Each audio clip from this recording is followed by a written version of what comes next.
Hi everyone, good morning. তো দেখো এখন ওই 6:30 মতো বাজে, আর ছেলে যাচ্ছে এখন পড়তে। দেখো বৃষ্টির জন্য রাস্তাগুলোর কি অবস্থা, মানে একদম পুরো কাদায় প্যাচ প্যাচ করছে।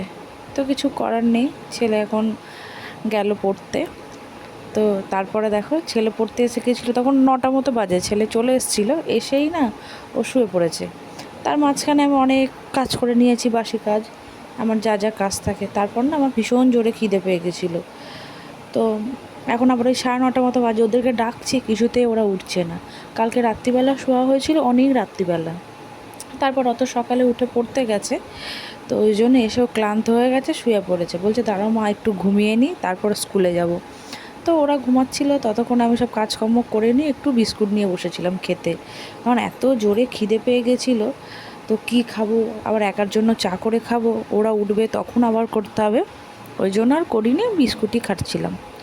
তারপর দেখো এদিকে আমি বিরিয়ানি নিয়ে বসে গেছিলাম। এই বিরিয়ানিটা হলো গতকাল রাত্রিবেলা করেছিলাম।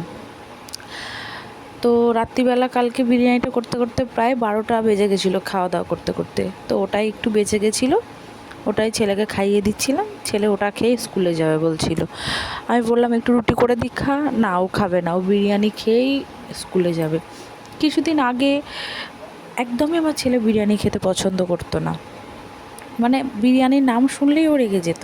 কিন্তু এখন কি হয়েছে জানি না, আবার ও বিরিয়ানি খুব পছন্দ করছে। মানে প্রত্যেক দিন তুমি যদি ওকে বিরিয়ানি দাও, ও প্রত্যেক দিনই খাবে, এরকম একটা ব্যাপার হয়ে গেছে। কিন্তু প্রত্যেক দিন তো আর দেওয়া যায় না। তো আর আমি বেশিরভাগ চেষ্টা করি বাড়িতে বানিয়েই ওকে দেওয়ার। তো যেহেতু কাল রাতে বানিয়েছিল, একটু বেঁচে ছিল, তো বললো মা ওটাই খাইয়ে দাও, তো ওটাই খাইয়ে দিলাম। তারপর তোকে রেডিমেডি করিয়ে তারপর ও স্কুলে চলে গেছিলো। তারপর বাদবাকি ঘরে যা কাজ থাকে কাজকর্ম করে আমি রান্না বসিয়ে দিয়েছিলাম। আর আমার এই একটাই সময় থাকে যেটা বাড়ির লোকের সবার সাথে আমি ভিডিও কলে কথা বলি।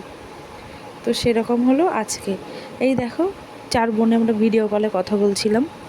এরকম ভিডিও কল চলবে, আর আমরা দেখুন রান্নাও করি, মানে 4 জনেই সেম ভিডিও কল চলতেই থাকে আর রান্নাও করতে থাকি। তো দেখো তারপর রান্না বান্না করার পর খাওয়া দাওয়া করতে বসে গেছিলাম, তখন বাজে প্রায় 2টো।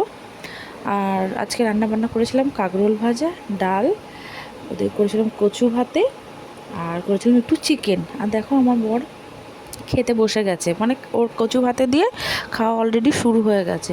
আর আমি কচু ভাতে দিয়ে খাবো বলে একটা না লঙ্কা নিয়েছিলাম, একটু ঝাল ঝাল খেতে ভালো লাগে। তো তারপর খাওয়া দাওয়া করার পর আমি ঘুমাচ্ছিলাম। তারপর ছেলে এসেছিলো বিকালবেলা, ছেলেও খাওয়া দাওয়া করেছে। তারপর আমার মুখটা দেখে বুঝতে পারছো আমি অনেকক্ষণ ঘুমিয়েছিলাম। তারপর এখন হচ্ছে সন্ধেবেলা এখন ছেলে আবার টিউশন যাবে। তো টিউশন যাওয়ার আগে বললাম কি খাবি, কিছু খাবে না, ফ্রিজে ওই যে আইসক্রিম ছিল, আইসক্রিমটা বের করে নিয়ে এখন বসেছে। আইসক্রিম খেয়ে নাকি ও পড়তে যাবে, ওটা খেয়েই নাকি ওর পেট ভর্তি থাকবে। তো বলো, মানে আইসক্রিম খেয়ে কারোর কি পেট ভরে জানি না, আমার তো ভরে না পেট। তো ওদিকে ফ্রিজে আইসক্রিমটা ভরছিল, ততক্ষণ আমি 1 চামচ আইসক্রিম খেয়ে নিয়েছিলাম লুকিয়ে।